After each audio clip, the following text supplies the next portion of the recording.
Good evening. My name is Malcolm Clemens Young. I'm the Dean of Grace Cathedral in San Francisco, California. And it's delightful to have you here on the first forum or the second forum of our new series. Every year, the Cathedral chooses a theme. And this year, our theme is the Year of Healing.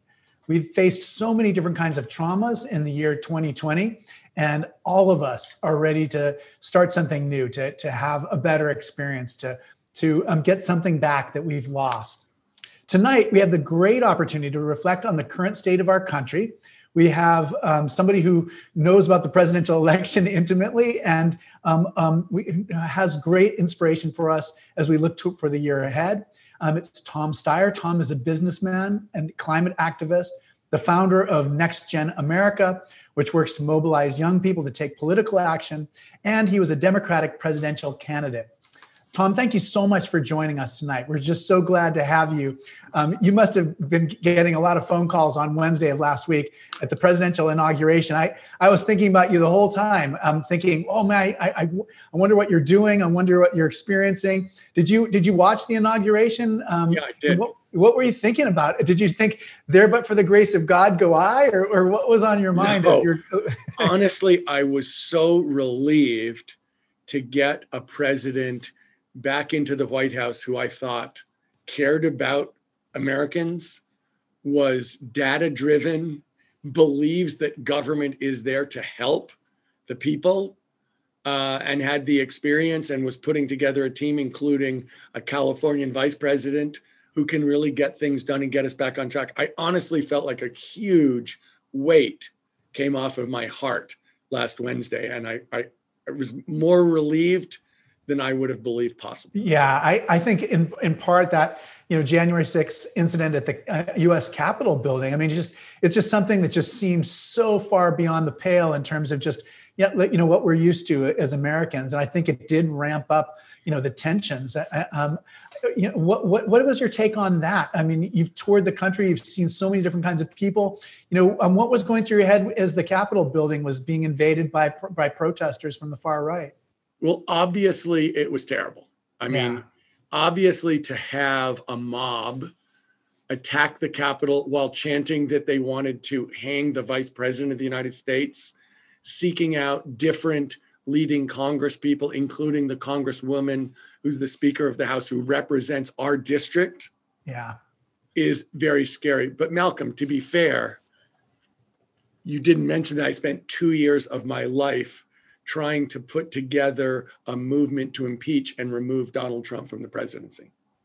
So in a terrible way, I thought that what we saw that day of him putting together that mob, inciting that mob, encouraging that mob in an attempt to overturn a free and fair American election was really on TV, a live, reality TV show of what I'd been saying for years, which is, this is who he is. Yeah. And as bad as it was, as terrible as it was, kind of the bottom, it was a statement about where we've come from. And it's one of the reasons I felt so relieved last Wednesday to see Joe Biden and Kamala Harris come in, that, my gosh, a decent person who cares about American, who believes in the law. It's a low bar, but honestly, it's a really. I mean, I remember when you first started talking to me about that, and it did seem continuous with what you were worried about. It was just astonishing. But like you say, it's if he'd been more effective, I mean, he could have come closer to overthrowing the government of the United States. Well, I think if you look at the numbers, Malcolm, Joe Biden and Kamala Harris won by over 7 million votes. Yeah. But if you look at the numbers state by state, 44,000 votes in 3 states were the difference between a clear win and an absolute 270 tie. Yeah. 44,000 votes. So, I mean, on the popular vote, we won by a mile. But in the Electoral College, it was very, very, very close. And I think that everybody can now see how much risk we were at if there had been another 4 years of a Trump administration. How much risk, really what the values were behind that administration, really what the behavior was. We really, saw that in the consistent 2-month attempt to overturn the election, 2-month attempt to try and push people to break the law, and then ultimately to turn violent. Yeah. One of the things I most appreciate you about, Tom, is I when I talk to you, I feel like I get a kind of picture into what the future is going to look like. And I do remember talking to you in the days before you're kind of setting up the Impeach Now campaign.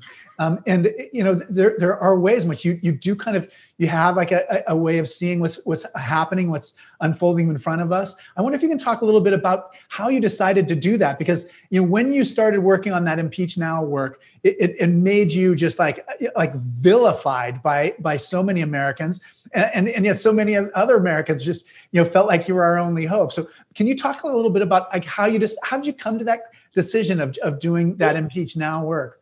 I think I felt really strongly that Donald Trump was a threat to our country, to our democracy, and to the American people. And I felt as if it is really important when someone attacks us internally that people stand up and push back. And I think of all the countries that have been flourishing democracies that have gone the wrong way. Yeah. And most of the time it has been in the interests of the institutional, powerful people to go along with that change. And I just felt like we cannot do that. And I honestly, you could see subsequent to this election, I mean, it was very, very clear beforehand, but subsequent to the election, he pressured people who were counting votes to lie.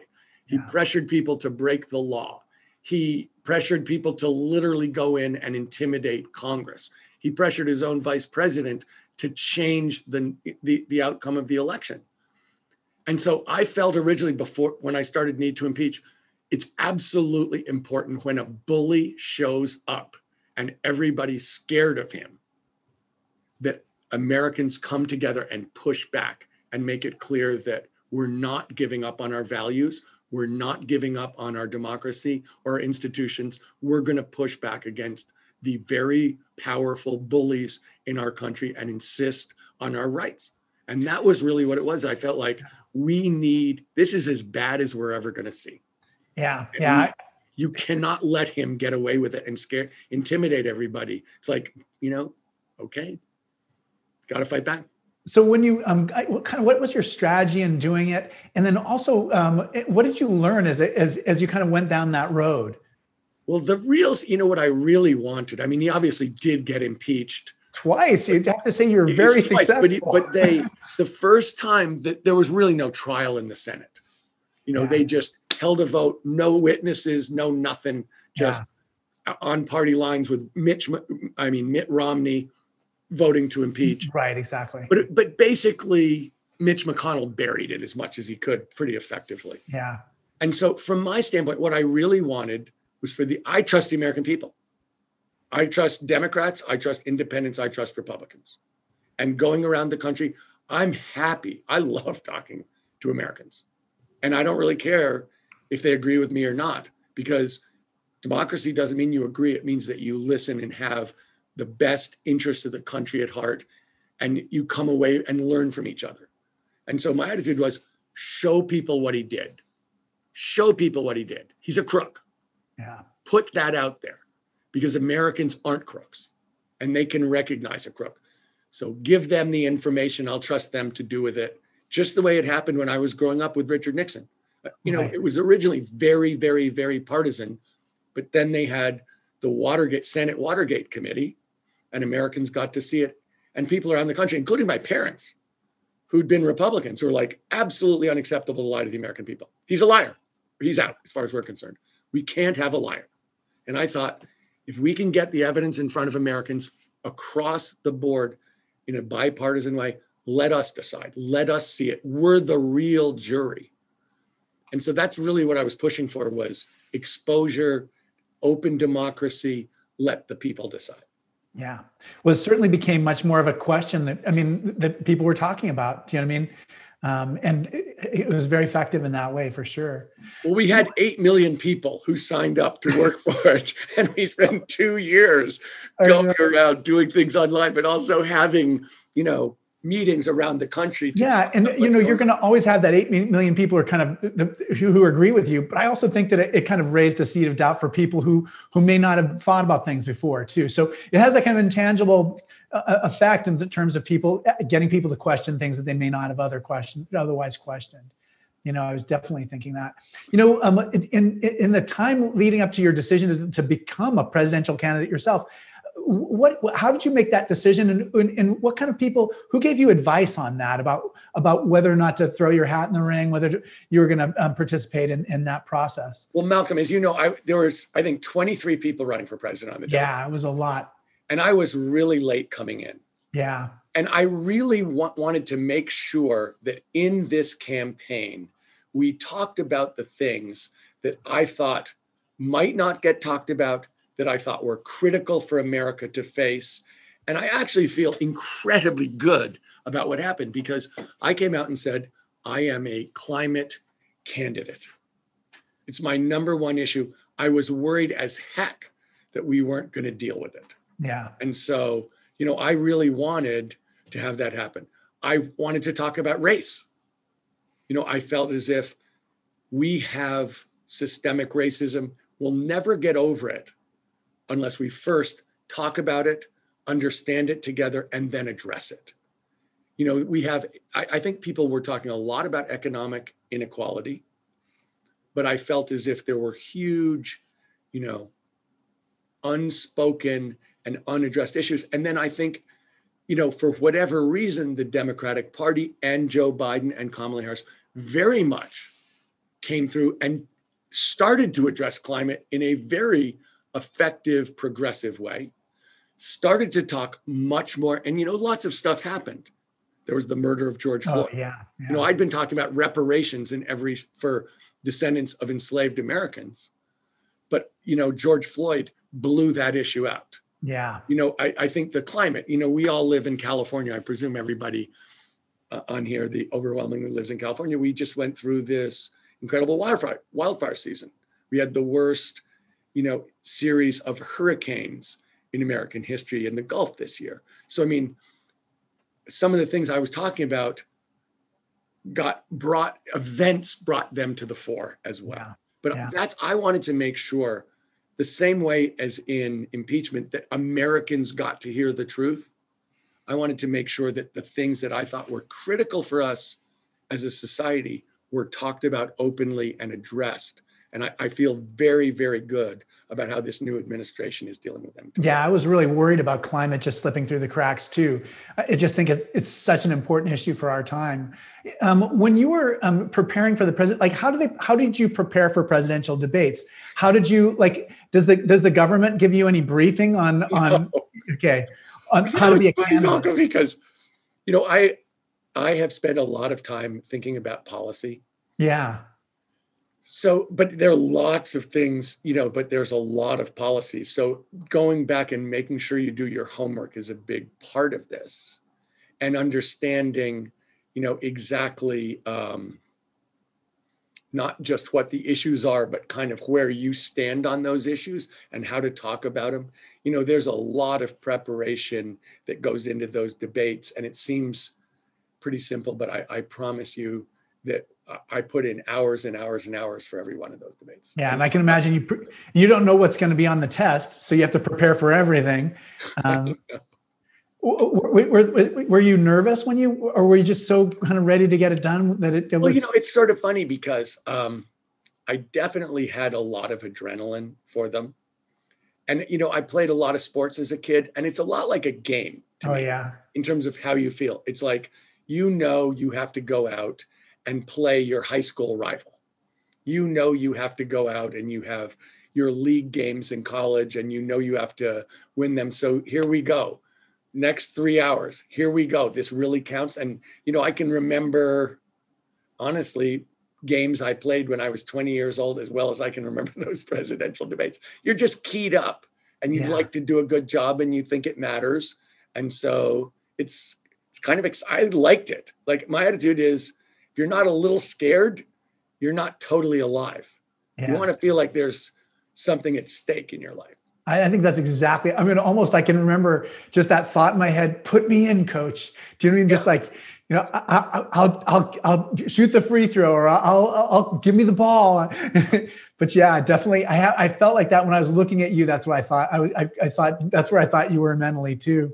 I mean, there's those high moments of just like where you're under intense scrutiny by millions of people. But on the campaign trail, I mean, maybe you can talk a little bit about that. Like, what was daily life like?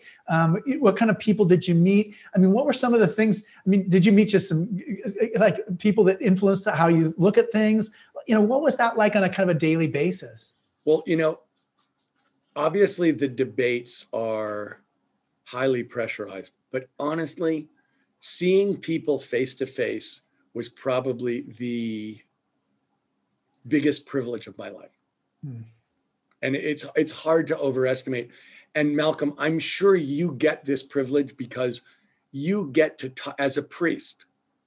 You get to talk to people on the most serious parts of their life and death and marriage and having kids, like the most central primitive parts of their lives. Yeah. So this is true. But I'll tell you a story. My daughter, Evie, who's 29 years old, took off a couple of months to go door to door on the campaign. And when it was over, I said, "So Ev, what'd you think?" And she said, "I loved it. People were more honest with me at the doors than I think they are with their best friends and maybe with their families." Yeah. Every day, I would get into a conversation with someone who I'd never met at the door. They would cry, and then I would cry. And she said, "It made me a better person, and it made me more religious." Yeah. And I said, "Ev, how can you be more religious? You don't even believe in God." And she said, "But I do now." It's really profound, Malcolm. Yeah. And this. I mean, I'm telling somebody who does this for a living, which is relate to people seriously and care about them and listen. I mean, you're someone who you chose this path. Yeah. But it's incredibly, I describe it, biggest privilege of my life to sit in a room. And I had this multiple times. For instance, I sat in a room in a small town in Iowa talking to some mental health nurses. And they were telling me what it's like to be a nurse in a mental health facility and how much they cared about their job, how serious they were about delivering care, how if they got beat up, they'd get fired for not getting back to work fast enough. Wow. How poorly they were treated and how deeply they cared. And that happened so many times. People teaching me what their lives look like and showing me, in my mind, how wonderful they are. And I felt like it was such a moving educational experience for me. That to me was the heart of this experience. And it was a fantastic experience. I loved it every day that happened. And it happened every single day, multiple times. Yeah. And I'll tell you, you'd come back and I think you must be exhausted. And you're like, not at all. Let me tell you, I met somebody in South Carolina who said this, or somebody who said this in Iowa. And you're right. There's a way. It reminds me of, Studs Terkel was that writer who would like go and interview Americans. And those books are fascinating to me, even though they're so dated. But for like an instant, like for the year 2020, the beginning of 2019, 2020, you really had a kind of a picture of what America is that's almost impossible to get, I think, in any other way. You have to get out and talk to people in order to really know what it is. And I really, really enjoyed the people. I think I, of course, saw overwhelmingly Democrats. And I would occasionally run into an extremely hostile person. Yeah, I was thinking about that. I assumed was a Republican. It happened a few times. But honestly, if they were willing to talk, so they could be extremely hostile, maybe even threatening, I enjoyed it. That doesn't scare me. I'm interested. It's kind of like, let's talk. I'm not scared. I'd like to hear what you have to say. Please. And I would, if someone stood up at one of the campaign, either the need to impeach meetings or a campaign meeting, who was hostile and angry, my attitude was, you definitely get to speak. You don't get to take over, but you get to speak your piece. Let's hear what you have to say and see whether you have to say something reasonable and important for us to hear. Yeah, I love that. I think it's so important. And that's one of the things I love about church. It's just like, we didn't invite the people who come. We just get who comes, and everybody makes their contribution in their own different way. And I love that too. It's not like a rarefied clubbish environment where it's anybody who walks in the door is welcome. Yes. And is a really integral part of what it is that we're doing together. One of the things that struck me, just as I was studying to talk to you tonight, I looked at some of the old films of you being interviewed at different things. And one of the things I thought a lot about was just like foreign policy. How did you, what kind of preparation did you need to do? What kind of learning did you need to do in order to begin to understand foreign policy better? Because it's something that we don't have to address as just regular citizens, but which is an important part of being a president. Yeah. But the funny thing is, Malcolm, I probably spent 30 years as an investor. Yeah. And we invested around the world. Right. And I traveled around the world. Yeah. So when people would talk about China, I mean, I've been to China a bunch of times, different parts, and not just to go sightsee, but to go see what's really going on. Yeah. And, that was true of most of the world. So for me, I think understanding our relationships, understanding the history of different parts of the world, was something that I'd done as part of my job and also out of interest, literally for decades. And so that was something where I felt like, funnily enough, my relationships around the world and my experience around the world are a lot deeper than most American politicians. Yeah. Because it was like famous. I think George Bush didn't know anything. He'd been the governor of Texas. He didn't know anything. Yeah. And I think by and large, American politicians don't, unless they're on one of the Senate or House committees that involves foreign relations, they really don't have that much expertise or experience or knowledge about kind of international trade, how we compete internationally, really what's going on. And I'd also done a ton of climate stuff internationally because it's a global problem. So I'd gone to all the UN conferences and seen how people work. So that wasn't really. Yeah, that's good. I like that. I wonder if you could me intimidated. Yeah, I wonder if you can talk about just other ways that your background kind of prepared you for this. Just for somebody who might not know you, like what's your story that, and how did it bring you to this point, Well, I mean, I think one of the things that's true is, I'd spend a long time in the private sector. Yeah. So understanding what actually drives job creation, what actually matters in tax rates, what actually matters in terms of what makes cities, states, countries succeed over time. I've studied that for virtually my entire adult life. Yeah. I mean, if you ask most politicians, how is Japan done in the last 30 years? They have no clue. And no clue why. If you talk about what is going to happen to the United States over the next 20 years economically, it's just not what they do. Yeah. And so I look at it and I felt like, wow, you really want to talk about how we're going to succeed? Or do you want to talk in these, very simplistic, sort of stylized political ways of not talking about what's going on? I thought that was something that I felt anytime we started talking about economics, it was like, okay, that's something I know a million times better than you guys. I was talking to my son who's an economics major just about that. I mean, how crucial it is to have even just a fundamental understanding of trade, for instance, and in order to set trade policy. I'm like, how can you do that without having, a basic education in that? How do you think about jobs and prosperity if you don't have any idea about what creates jobs and prosperity?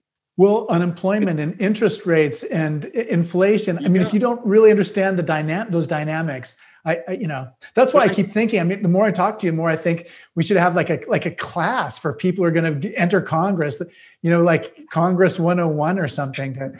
They do. They really spend a lot of time. Yeah, I figured they probably do orientation. I think, when I think about, I had spent 8 years full time just doing political organizing, Malcolm, before I ran. So it wasn't as if, I'd done Need to Impeach. I'd started NextGen, which is the biggest youth voter mobilization effort in American history. I had traveled around this country. I'd traveled a lot around our home state of California, meeting people, listening to them from different backgrounds. So, to a large extent, I'd had the immense luxury of being able to go and see what the border looks like. It didn't. And, we started, Kat Taylor and I started a bank that lends money to women and people of color specifically, that is dedicated to economic justice and environmental sustainability. Catherine is we've been the CEO of that. And, so that gave me an insight into what drives, I'm not just talking theoretically. I know what's driving those small businesses, because that's what that bank is dedicated to, is supporting businesses in those communities that otherwise can't get funding. Yeah. And, we went down, people sometimes ask me, this is a relevant question talking to the Dean of Grace Cathedral, like, do you believe in God? Like, people want to know, who want to know you. One of the key questions for Americans, less so in California, but definitely in California and in every other state, do you believe in God? And I remember I would say to them, yes, I do. And I go to church every Sunday. But Kat and I have been involved with something called California Food for California Kids, which is farm to table in a third of the public schools in California. And if you want to see God, then sometime go see a hungry 8-year-old eat a fish taco on a sunny day in San Diego outside. Yeah. That is as close as you're going to get to seeing, goodness, God, delivery of something valuable to an innocent person in the best way. Yeah. That the care and the love, you're completely right. And that's what human beings long for so deeply, is that connection to the transcendent that we experience when we really connect with another person. And the best way to connect with another person is to help that person or be helped by them. And we all have our moments when we're helpers, and we all have our moments when we're completely dependent. We need to be helped. I love that. And, that's why I said all the things that I was enjoying the most running, that I was enjoying the most in the Need to Impeach campaign, you do in a profound way as an integral part of your job, in terms of relating to people and learning what they're most concerned with in the most personal, intimate, powerful, central parts of their lives. Yeah, and that's when you say it's the biggest privilege, it's the biggest privilege in my life. And every single day I wake up and I'm like, I can't believe I get to do this. To be with people in moments when they my mother was really worried about me getting ordained. She said, well, you'll spend all these people who are sick and who are dying. And I love it because I can help. There's something I can do for them. I know. Someone is dying and they want to talk to Malcolm. Completely. It's like, oh my God. Exactly. What a compliment is that? And we're not talking about the 49ers prospects at the Super Bowl for next year. It, like you say, you're at a totally different level of connection. Yeah. And it's obviously a society that is desperate for that conversation and that connection and that sense of meaning, purpose, and connectedness. Yeah. It's absolutely critical. And just in the same way that 8-year-old boy in San Diego is hungry for food, like Americans are hungry for spiritual nourishment. And that's part of like the terrible dilemma of our time. It's something we don't even realize, we don't even talk about. It's like invisible and breaks my heart because I see so many people. Well, I mean, you look at all those, the article in the newspaper about all the kids in Clark County, Nevada, who took their own lives. I mean, there's so many signs of this terrible spiritual sickness. And you know. And so, and that was, you know, I feel that so strongly, Malcolm, in the sense that as you travel around, you see people who feel so abandoned. Yeah. Who feel as if sort of the institutions and framework and powerful people and elites do not care about them. Yeah. Do, you know, have used them, manipulate them, have abandoned them. And that is, you know, of course, that's heartbreaking. They can't have a society, a successful society, a cohesive society where tons of people feel as if the society itself, the leadership, really doesn't care about them. And that is something that was, you know, definitely you can see that traveling across America, people who are hardworking, dedicated, high integrity, high value people saying, I would say, well, who do you really think represents you? I mean, who sticks up for you? Who has your back? And they go, no one. I say, come on, someone must have your back. Yeah. Like, nope, we are on our own. And it's terrible to hear. That is the heartbreaking situation. And it's hard to even articulate that, never mind begin to like repair it. Look, I think that's why Joe Biden may turn out to be just a fantastic leader for America. Yeah. Honest to gosh, is because maybe he shows concern, caring, vulnerability, empathy for people who feel as if they've been abandoned. If that turns out to be true, and I know that he is a decent person and does feel that way, then that will be a true gift to our country. Yeah, definitely. Did you get to know the other candidates at all in any way? I mean, I just can't even imagine you being together very much except for the debates, but you may have gotten a sense for them. And well, there's, you know, there are the debates, but there are what I would describe as cattle calls where, you know, there would be 8 candidates who come and speak in a night. So you're like somewhere in that row. Right. And so they're around. So you get a chance to sort of shoot the breeze. And so I would say, yeah, I got a chance to know virtually all the candidates at some level, you know, as a result of being in the same place, doing some of the same things, and, you know, in particular, backstage at the debates. Yeah. What is your take on that? I mean, takeaway, like, what did you learn? Well, I've honestly felt as if those were overwhelmingly high-minded people trying to stand up for what they believed in, you know, ambitious, like wanting to win, but beyond that, wanting to represent. Yeah. And, you know, I think to a large extent with that many people, having something to say was critical. Yeah. Because, you know, if you think about, you know, I'll choose somebody who I knew most of these people before at some level, and then I got to know them better during the campaign. You know, I think Bernie Sanders is someone who had something he thought was important to say in 2016, felt like he needed to run in 2020 to make that statement even stronger. I mean, the guy had a heart attack, right, and was back out there a week later. I mean, and I've said to him repeatedly, I think he made a huge contribution to America. Yeah. I think that he brought up and popularized and made people aware about this economic inequality in a way that hadn't happened before. I give him a ton of credit. And I think that people responded to Bernie because they realized, God, he's been saying this forever. He really believes it. He's trying his heart out to stand up for what he believes.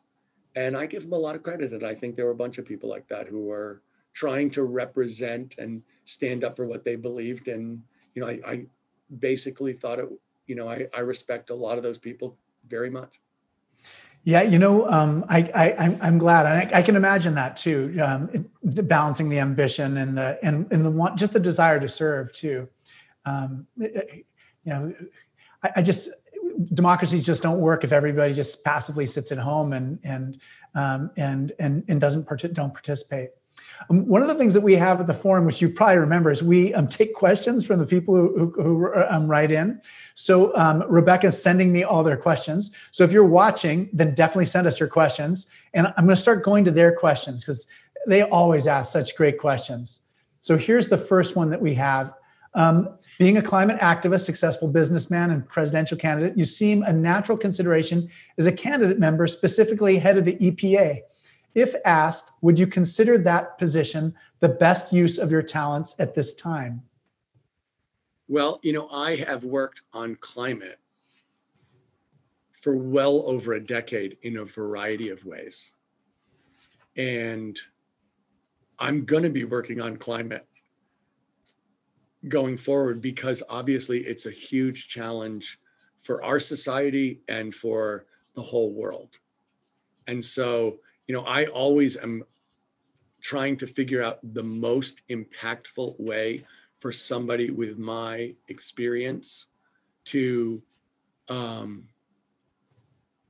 stand up and make a difference. I will say that the person who has been nominated to be the head of the Environmental Protection Agency is somebody who's an environmental justice champion, an issue about the environment that I've been pushing for over a decade, which is basically the idea that as we deal with pollution and poison and climate, it's really important that we also address environmental injustice. The fact that we've been, as a society, concentrating our poisons in underserved Black and brown communities virtually for as long as anybody can remember. Yeah. And that is something that can't go on. So the fact that Michael is the person who they have nominated and who I'm very hopeful will in fact be the head of the EPA is something that works out really well, in my opinion. I'm entirely supportive. Yeah. So, I'm going to try and make sure that I participate and, throw my weight behind the need for urgent climate action. I think that this administration is very focused on that, which I'm incredibly grateful for. And I think they have a very, very strong team that it involves the people with direct environmental and climate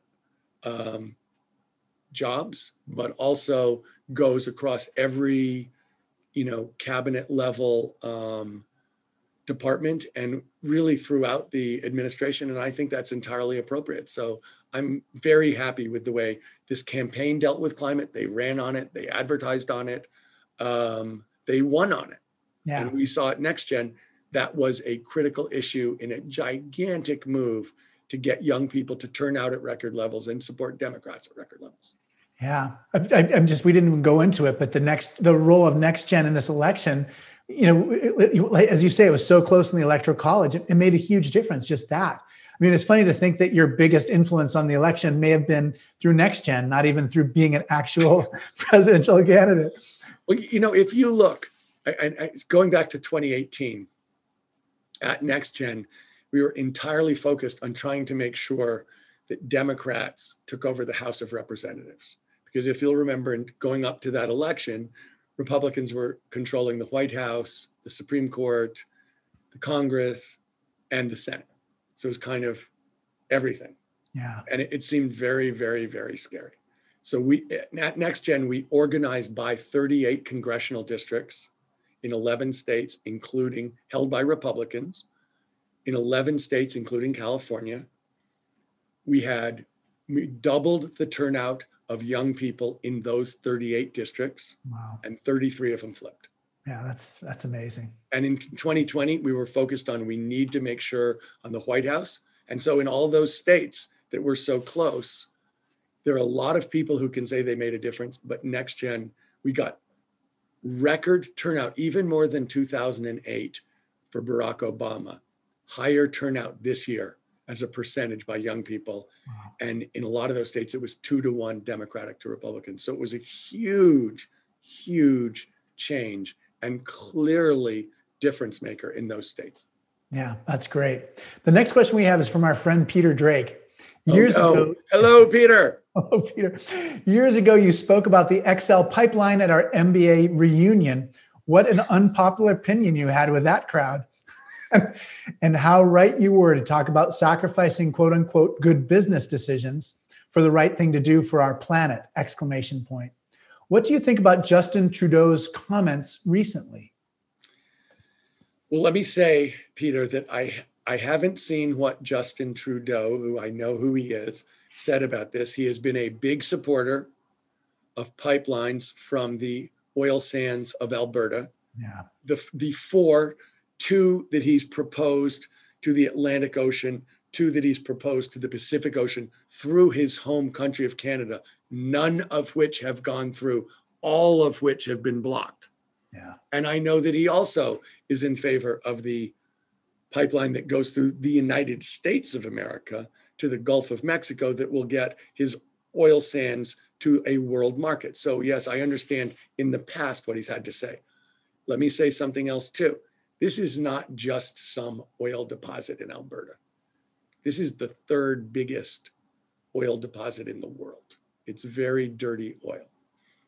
If in fact a pipeline connects it to the world market, then Canada will be fighting to have this huge oil reserve developed forever.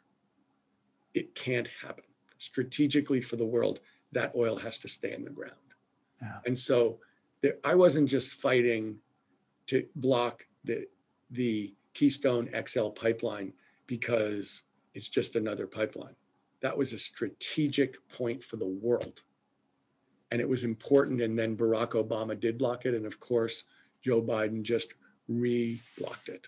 Yeah. But there's something going on here, which is we need to move to clean energy.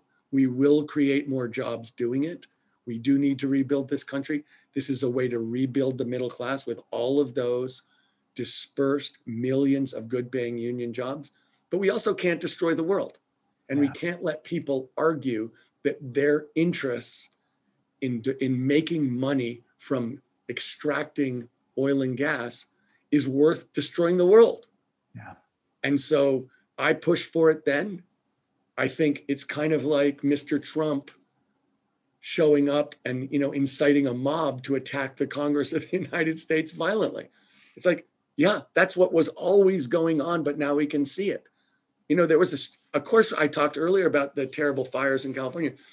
I don't know how many times, but I saw today a story in the paper saying, oh my gosh, all of the glaciers are melting much faster than anyone could ever have expected. We're at more risk than we ever knew. It's kind of like they should just put that story on a loop and run it every 2 months because scientists keep saying the exact same thing.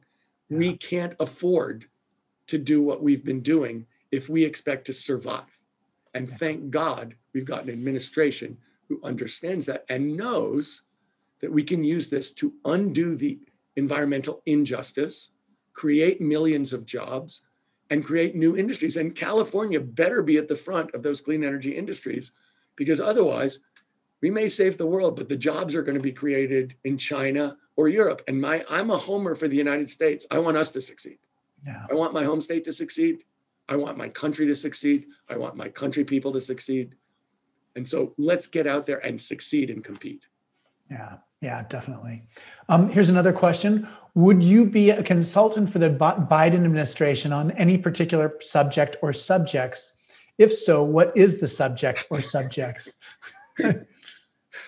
Look, the things that I've worked on for the last 10 years have really revolved around climate,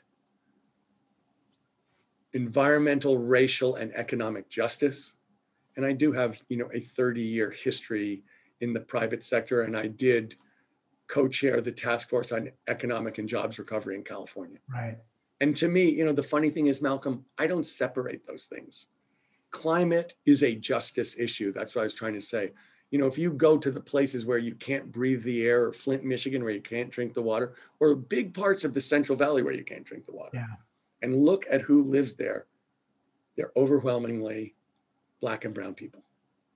And so I don't think you can separate climate from economic and racial justice. I don't think you can separate job creation from climate and economic and racial justice. To me, if you're going to address these things, you have to address them together.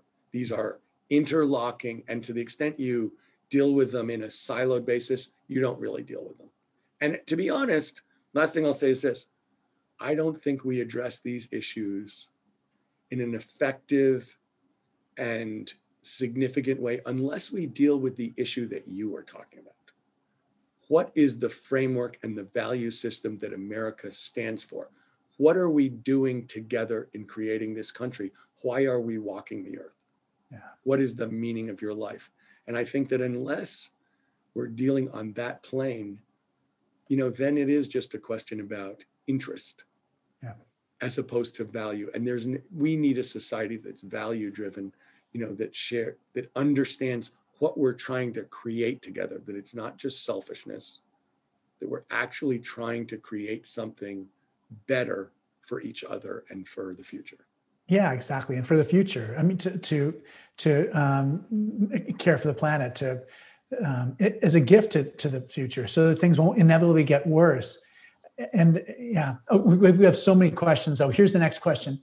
How can we best participate with and shape the Biden-Harris climate agenda? What are the key aspects of creating a viable climate future? And what are the key components of a viable climate justice future for the San Francisco Bay Area? That's a lot of questions. That is a lot of questions. I think that, look, that's what NextGen is partially about, that, because it's not an organization that just, we've always said we're not going to show up the month before an election and say to everybody, we're here to help you. If you do that, everybody knows you're here to help yourself. Yeah. We want your vote because it's important to us, not because we're here to help you. And so when I think about climate, there's really a question of making sure that we support the good decisions and advocate that we're pushing for, really so that they know there's political support for progressive action. And I think participating in that ongoing way through advocacy organizations is really important. And I'll give you one political reason, piece of evidence for how that works. Joe Biden had a minus 22% approval rating with young people in May of 2020, minus 22. Mm-hmm. They ran a very aggressive, progressive campaign on climate directly, and NextGen pushed it really hard to young people. By October of 2020, so whatever that is, 4 or 5 months later, he had a plus 23 approval rating. Wow.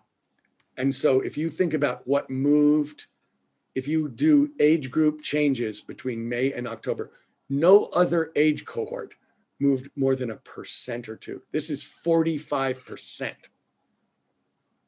So if it was the right thing to do. It was an important thing to do. It was the right thing to do politically. And that's the kind of way you get real action, showing that not only you have to show it is right, it is important, it's also politically effective. Right. And getting that trio of facts to come together is how you get real action in politics. So here's a question: do you have an interest in serving in the Senate? There's a lot of questions, by the way. You're a very popular person to ask questions of. I honestly know that I will be working on the same exact issues that I've been working on for more than a decade. And in fact, when I sit here and think about it, the only question I've ever asked Malcolm, and no one ever thinks that this is, the way I really think, but it is actually the way I think, is what can I do that will have a differential impact on what things happen? So, in terms of the EPA, would I be happy to work in the EPA? Sure, I would, but they have a very good person. And so I feel as if, okay, for me, I want to work at that nexus of justice and values and climate and business, because there's no way to separate all those things. When I look at California, do we have to get climate right? Absolutely. We've been leading on pollution since 1970 at least. The EPA, the Clean Air Act, the Clean Water Act came out of California. Building codes came out of California. We've been pushing the CAFE standards, the miles per gallon standards for the whole country. California's been, so do we need to do that? Sure we do. But do we also need to create the businesses that will take advantage of this? The number 2 export from California is electric cars. Yeah. We need to be pushing on this from a business standpoint. We need to be pushing on this from a justice standpoint. And so, I'm very, very driven by that. But let me say one more thing. I look back to see why did I push so hard against Donald Trump? Why did I push so hard for climate action? Why have I pushed on environmental and racial and economic justice? Why do I care about an 8-year-old eating a fish taco in the sun? Why? And the answer is, I don't like cruelty. Yeah. I don't like it. It's not something that's like someone programmed me to like or not like, or it's smart or it's manipulative or anything else. I don't like it. And when I see it, I push back as hard as I possibly can. And that is something, there's a lot of cruelty out there. Donald Trump is a cruel man. He really is. Yeah. And he was willing to be cruel to Americans. And I didn't like it at all. And I don't like it. And if you think about climate, there's a chance for untold human suffering of the most innocent people on the planet. And it's not okay with me. And I'm going to push really hard in my life to stand up against cruelty, particularly against vulnerable and innocent people. And it motivates. You can tell I care about this a lot. Yeah. I don't like it. Right. I remember just having an aha moment. I working on the Millennium Development Goals from the United Nations, where they basically said it is entirely possible to eliminate global poverty, and it is. So what happens is that becomes a choice that human society has made, and that appalls me. When you talk about cruelty, that's what I think of too. Is all of us need to have these kind of come to Jesus moments where we just realize that the world we inherited just doesn't have to be that way. Do you know what I mean? Well, Malcolm, I had this experience, and I don't know if I ever told you. So I think literally maybe 3 years ago, I was down in San Diego, and I was talking to 2 35-year-old corporate lawyers, having a drink at like 5 o'clock, both of them mothers. So 35 corporate lawyers, mothers, who volunteer 20 hours a week pro bono to represent trafficked women. Oh, wow.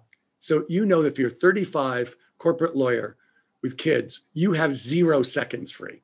Yeah. You have about 150% of your time allocated to stuff you absolutely have to do. And they somehow managed to find 20 hours a week. Yeah. And they were telling me really why they were representing these girls and young women. And it's like, absolutely. I mean, I was so moved because they felt they could not abide that level of intentional, consistent cruelty to innocent young people. Yeah. And I feel the same. But when I meet people like that, they just give me so much hope for the future. People doing their own ministry in their own ways and using the gifts and abilities that they have. Yeah. And I agree with you. I mean, that to me, people would ask me on the campaign trail, who do you admire? I'd say, those people. Yeah. I mean, exactly. They're doing it because they feel they have to do that to live with themselves. And my gosh, what a great service they're giving to other people and doing that, trying to stand up for people who are being, unconscionably abused. Yeah. It reminds me of the mental health professionals you're talking about in Iowa. I know. I mean, that's who I look up to, the people, because they're not doing it because they're going to be on the front page of Time magazine. They're doing it because they really, really, really care about other people and want to, take a stand. Yeah. So here's another question from our audience. What are your advocacy priorities going to be for the next 4 years? Good question. That is a great question. I know we'll keep pushing on the things I said. I thought about some new things. Look, it turns out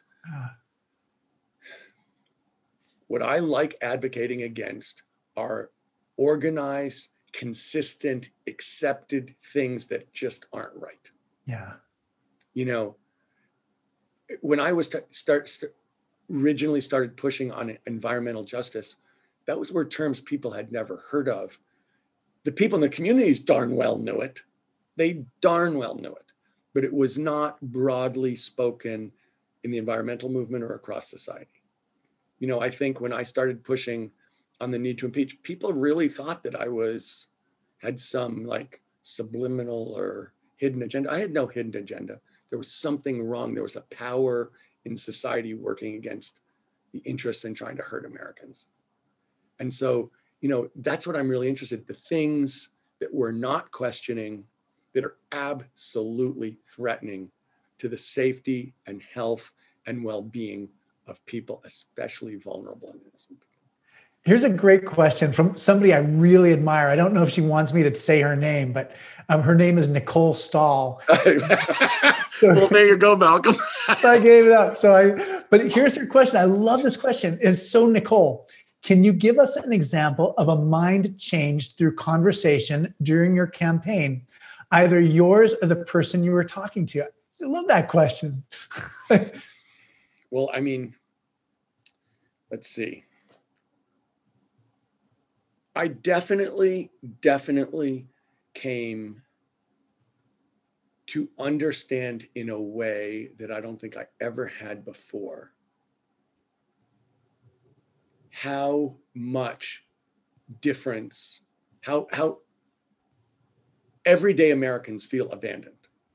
I mean, when I talk about those nurses, a lot of times with nurses, I hate to say it, but that is a group of people who are very dedicated to helping other people, very dedicated to their patients, who really give of themselves in a, you know, I think a extremely admirable way, and who feel very, very alone. Yeah. And I think that I got an opportunity to learn and understand much, much better different parts of the country. I mean, I'd really never spent a lot of time in the South. Of course, I'd been there, but I'd really having a chance to spend time in South Carolina and Georgia and North Carolina and really talking to people there definitely changed my mind about how society is structured, how people are attitude. It also, and you know, I got to go to an awful lot of Black churches. Oh yeah, right. And it gave me such an appreciation for the way that they, you know, participate in their spiritual life, in the way that that spiritual life feeds them day to day, and then thinking about how it has supported African Americans through immense suffering. Yeah. And has somehow enabled that community to come through in a really positive way. Very, very hard to do. Yeah. So I felt as if, I don't know that it changed my mind, but it definitely deepened my understanding about other people's lives, other people's values. You know, I think that if I was changing people's minds, it was by bringing up things closer to the, you know, into their consciousness that they were aware of, but weren't paying a lot of attention to. Yeah. And, you know, I put climate in there. I mean, I really do feel as if people weren't talking about race explicitly until I got into the campaign. And which is, I mean, it seems crazy, but I feel as if there is a need to talk about race and racial injustice and our history and what we can do to repair it going forward. That as a society, I mean, if we're going to be the society we want to be, that's right at the heart of us moving forward in a positive way. And I think that it starts by acknowledging some of the terrible things that have gone on and that continue to go on. And, you know, that is the first step towards moving on together in a healthy way. And so, you know, I hope that I was able to bring up to some people in a way they could hear.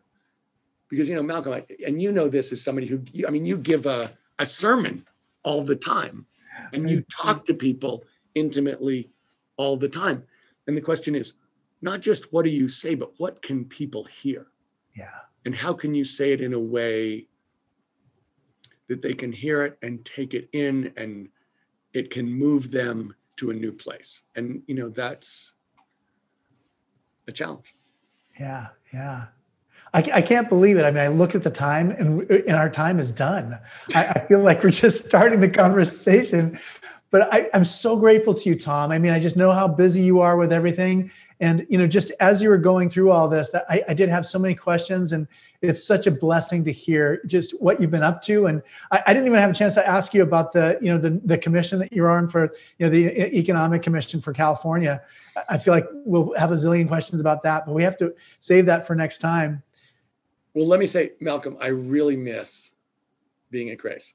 Yeah. I did go over last week to see the installation, and I was there for maybe 15 minutes, and it just brought home to me how much I miss being there for the 6 every Sunday, how much I miss seeing you and all the other people there and the other parishioners, and really what a central part of my life Grace has been. How much I enjoy it and how much it gives me a framework and a meaning for the rest of the things I do. Yeah, I'm looking forward. We're already starting to plan like what kind of celebrations we're going to have when we can all gather together again. Yeah, we totally are. It's called the September 2021 memo. So the timing might not be right, but we're talking about, how will we celebrate when being able to be together again? Because it's killing me. I tell you, I miss everybody so much. Me too. Well, next week, we'll be hearing from Hillary Pennington. She is the Ford Foundation's Executive Vice President for Program, with a special focus on strengthening social justice organizations. And we'll be talking about the role of philanthropy and helping to heal our divided country. You can help us bring the arts to life at Grace with a gift to the forum. Please text Grace to 76278 or visit gracecathedral.org/give to Grace. And Tom, I can't wait to see you in person. It's been a few months since I actually saw you. I hope it's not too much longer till we ran into each other on the street. I know, that's great, huh? Yes. So cool. I really look forward to it too, Malcolm. Yeah, me too. And thanks so much for being here tonight. And take care, everybody. God bless you and God keep you. Good night.